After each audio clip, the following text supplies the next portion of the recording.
लखनऊ की मधु सिंह की मौत ने पूरे शहर को झकझोर कर रख दिया है। पढ़ी लिखी, आत्मनिर्भर और जिंदा दिल मधु की शादी मर्चेंट नेवी के सेकंड ऑफिसर अनुराग सिंह से मात्र 6 महीने पहले हुई थी, लेकिन अब मधु इस दुनिया में नहीं है।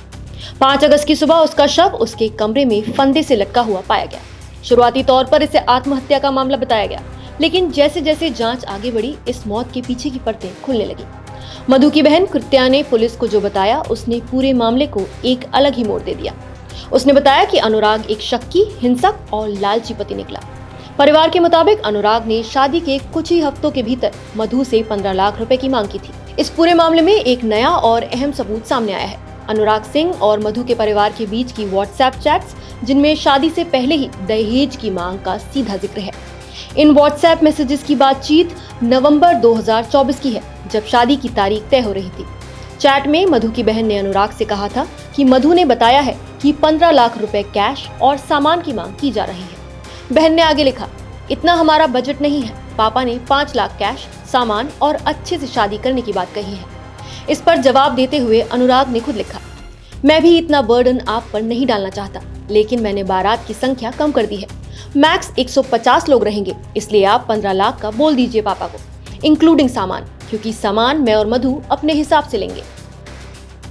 ये चैट सीधे तौर पर इस बात की पुष्टि करती है कि अनुराग और उसके परिवार की तरफ से शादी के बदले नगद पैसे और महंगे सामान की मांग की जा रही थी।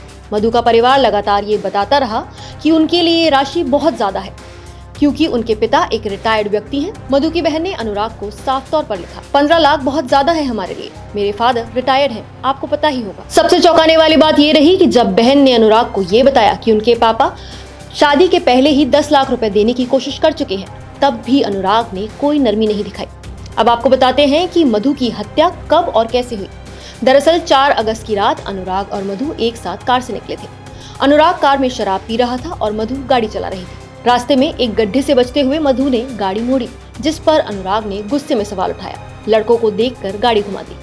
इसी बात को लेकर दोनों में झगड़ा शुरू हो गया और अगले दिन अनुराग ने मधु के पिता को कॉल कर सूचित किया कि मधु ने आत्महत्या कर ली है। लेकिन जब परिवार घर पहुंचा, तब तक मधु का शव फंदे से उतार दिया गया था। कमरे की हालत पूरी तरह अस्त व्यस्त थी।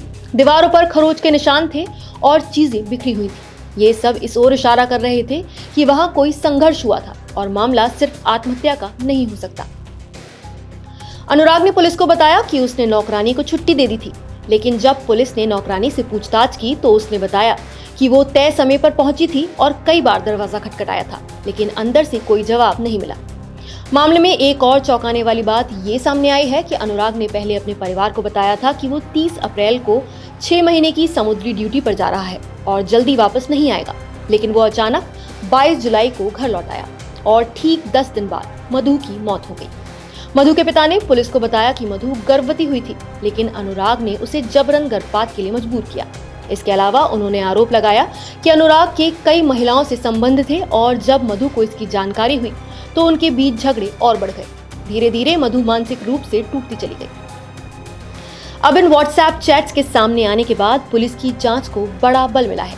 पुलिस ने इन मैसेजेस को डिजिटल सबूत के रूप में जब्त कर लिया है और फॉरेंसिक जांच में शामिल कर रही है। डीसीपी साउथ निपुण अग्रवाल ने मीडिया से कहा कि हमारे पास कॉल रिकॉर्डिंग, मोबाइल डेटा और अब ये चैट्स भी हैं। केस को मजबूत किया जा रहा है और आरोपी को बख्शा नहीं जाएगा। तो क्या मधु की मौत एक हादसा थी या साजिशन हत्या?